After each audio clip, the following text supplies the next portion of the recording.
Selamat datang di channel Maya Batari Stories. Jangan lupa subscribe, like, komen, dan share. Terima kasih. Novel romantis menikah beda usia, suamiku om kekasihku. Bab 17 Kebenaran yang tersembunyi. Kamu juga ikut berbohong demi dia? Sandia menoleh pada Andi, ketika akhirnya ikut menumpang mobil pria itu sekembalinya dari villa. Maaf, aku sebenarnya hanya kasihan padanya. Dia terlalu lama hidup sebatang kara, dengan dendam yang selalu membayangi langkahnya. Beberapa kali aku menjelaskan pada Anang, jika Mahesa tidak seburuk dugaannya. Tapi dia tidak pernah mau mendengarkan, dan akhirnya dia memakai rencana ini untuk bertemu denganmu. Aku akan mencoba berbicara dengan suamiku, hanya dia yang bisa membantu dalam hal ini. Tapi terima kasih karena sudah mau mengenalkanku pada saudara kembar Danang, Sandia berkata tulus. Dia tak lagi marah atau sedih, bahkan hatinya begitu bahagia. Maaf. Apa aku boleh bertanya satu hal padamu? Andi tampak sekilas menoleh pada Sandia yang duduk di belakang, sebelum dia memfokuskan diri lagi pada jalanan yang dilalui mobilnya, tanyalah. Mengenai orientasi menyimpangmu itu, kamu berbohong juga bukan? Sandia menatap penuh permintaan maaf. Untuk beberapa lama keadaan menjadi hening. Sandia merutuki kebodohannya, karena sudah bertanya hal sepribadi itu kepada pria yang belum lama dia kenal. Aku normal, dan Davia satu-satunya pacarku saat ini. Jangan berburuk sangka dulu. Akan sangat bodoh jika aku menyia-nyiakan gadis sebaik dia dalam hidupku. Alhamdulillah, semoga Tuhan selalu menjaga hubungan kalian agar tetap berada dalam jalur yang benar. Doa Sandia ikut merasakan lega juga. Apa maksudmu? Memangnya kamu pikir aku ini pria seperti apa? Andi terlihat tersinggung. Maaf. Aku tidak bermaksud buruk. Kamu tahu sendiri, kehidupan eksekutif itu banyak godaannya. Aku tahu Davia gadis pintar yang selalu bisa menjaga dirinya. Jadi janganlah kamu merusaknya sebelum kamu bisa menikahinya. Sandia menantangnya dengan berani. Andi tampak tersenyum lebar, terima kasih atas nasihatmu Nyonya. Tentu saja aku tidak akan merusak sesuatu yang begitu berharga bagiku, meski kadang godaan itu selalu begitu besar. Kalau begitu cepat nikahi dia. Sandia berucap sambil bersedekap. Sabarlah, Nyonya. Aku juga sudah memikirkannya. Kamu orang pertama yang akan aku beri undangan jika kami menikah nanti. Sungguh?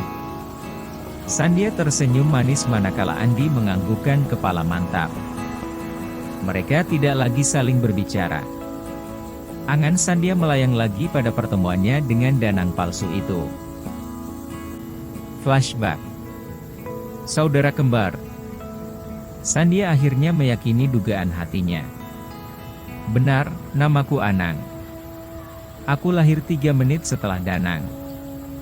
Jadi, aku adalah kakaknya bukan? Nadanya terdengar begitu pahit. Tapi bagaimana mungkin kamu terpisah darinya, dan aku yakin bahkan suamiku pun tidak tahu hal ini. Anang hanya tersenyum sinis, benarkah begitu? Aku sangsi dia tidak mengetahui keberadaanku. Karena dia ingin menguasai harta warisan orang tuaku sendiri, maka dari itu dia tidak pernah menganggapku ada. Kata-kata sinis bernada sarkastis dari Anang membuat Sandia agak geram, tapi dia yakin ada alasan kuat suaminya melakukan ini semua. Jangan berburuk sangka dulu Nang. Yang aku tahu Mahesa bukanlah orang seperti itu, timpal Andi membela Mahesa. Tahu apa kamu tentang dia? Bahkan aku sangsi jika semua aset yang dia kelola sekarang adalah milik pribadi. Siapa tahu, itu semua adalah milikku dan Danang.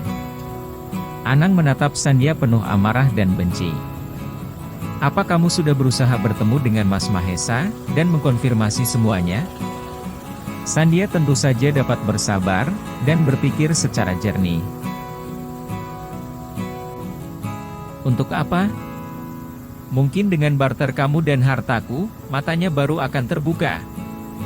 Ucapan pria itu membuat kedua orang di hadapannya menarik napas berat. Sandia tahu kehidupan Anang mungkin memang jauh lebih buruk dari Danang, tapi tidak seharusnya dia mengambil keputusan bodoh seperti itu.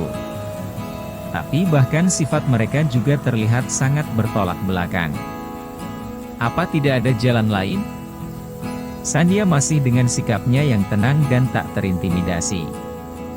Memangnya selama ini kamu tinggal di mana, dan dengan siapa? Lama tidak ada jawaban, Anang sepertinya tengah mengingat kehidupannya selama ini. Tatapannya kosong, dan terlihat memancarkan kepahitan. Sesungguhnya dia tidak setega itu ingin memanfaatkan Sandia, dia hanya ingin diakui keberadaannya. Dalam 25 tahun hidupnya, dia harus selalu bekerja keras untuk menghidupi dirinya dan sang ibu. Ibu yang belakangan diketahui sebagai ibu tiri, yang tega memisahkannya dengan kedua orang tuanya. Ya, ternyata ayahnya memiliki 2 orang istri, dan Sarah tidak memiliki anak hingga dia nekat kabur dari rumah dengan membawa Anang. Rasa benci Sarah terhadap istri pertama suaminya membuatnya hilang akal, menurutnya dengan membawa Anang maka sakit hatinya sedikit terobati. Sarah baru mengatakan segalanya ketika dia akan meninggal. Saat itu katanya dia ingin mengembalikan Anang ke pelukan kedua orang tuanya, tapi kecelakaan ternyata telah merenggut nyawa mereka saat berlibur di luar negeri. Sungguh sebuah kenyataan yang begitu mengguncang jiwa. Tapi Anang sangat benci begitu mengetahui jika Mahesa Hadiwijaya adalah pamannya. Satu-satunya keluarga yang tidak pernah mencari keberadaannya di dunia ini. Mengapa kenyataan itu baru diketahuinya 6 bulan lalu, padahal dia belum sempat bertemu dengan kembarannya? Dia beranggapan Mahesa Hadiwijaya pastilah akan merenggut semua miliknya. Semua warisan kedua orang tuanya, yang seharusnya jatuh ke tangannya setelah kembarannya meninggal. Kamu tidak boleh menghakimi orang seperti itu. Aku tahu suamiku seperti apa. Dia memiliki cukup kekayaan untuk menghidupi keluarganya. Aku juga mengetahui, investasi keluarga Danang sudah ditangani dengan baik oleh badan yang ditunjuknya. Sandia kini mulai paham akan maksud dan tujuan Anang bertemu dengannya. Dari cerita pria itu tampak jelas bahwa ibu tiri Anang menyembunyikan dengan sengaja keberadaan Anang dari seluruh dunia. Bahkan dia ragu jika selama ini Mahesa tidak mencari keberadaan kembaran keponakannya. Hanya saja dia juga bertanya-tanya, mengapa suaminya tidak pernah menceritakan hal ini padanya? Apa maksudmu? Mas Mahesa mungkin tahu jika Danang memiliki saudara, karenanya dia mengelola perusahaan warisan ayah kalian dengan baik. Bahkan kini sayapnya semakin lebar tanpa sepeser pun uang yang pernah disentuhnya. Tapi setidaknya mereka mencari keberadaanku. Anang membalasnya dengan nada masih sinis. Lalu bagaimana jika ibu tirimu yang melakukan segala cara agar kalian tidak ditemukan? Apa kamu sudah berpikir sampai ke sana? Imbuh Andi yang dari tadi hanya diam mendengarkan. Anang kembali terlihat diam, mungkin memang ini kesalahan ibu tirinya, bukan semata kesalahan Mahesa. Baiklah. Mungkin dia harus menempuh jalan damai, agar menemukan ketenangan dalam hidup. Dia sudah cukup lelah dengan sakit hati, dan dendam tak berkesudahan. Bab 17 Kebenaran yang tersembunyi. Jadi, kapan pamanku akan pulang dari Papua, Tante? Suara di telepon itu membuat Sandia tersenyum. Dia juga mendengar kekahan dari seberang sana. Ya, setidaknya hubungan mereka kini lebih baik.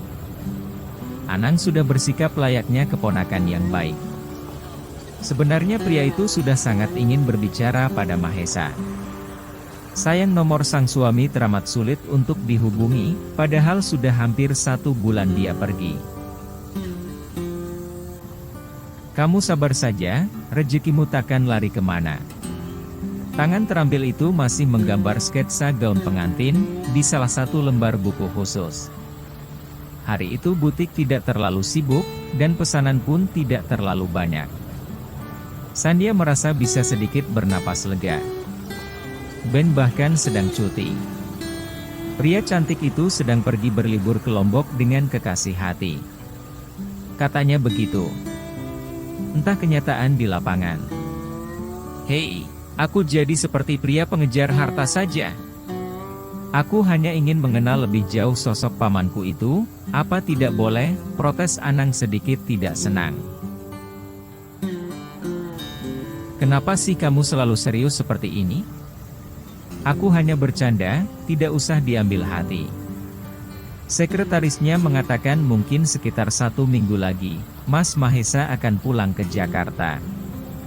Nadia sudah mencari informasi mengenai segala kegiatan Mahesa di Papua. Menurut seseorang yang bisa dihubungi, pekerjaan pria itu akan selesai kurang dari 1 minggu lagi. Kedengarannya ada yang sudah tidak sabar menunggu kedatangan sang suami tercinta nih, ledek Anang dengan tawanya yang khas. Dasar! Memang tidak boleh? Sandia menepuk-nepuk wajahnya yang tiba-tiba memerah. Ya. Walaupun Anang tidak bisa melihat raut mukanya saat ini.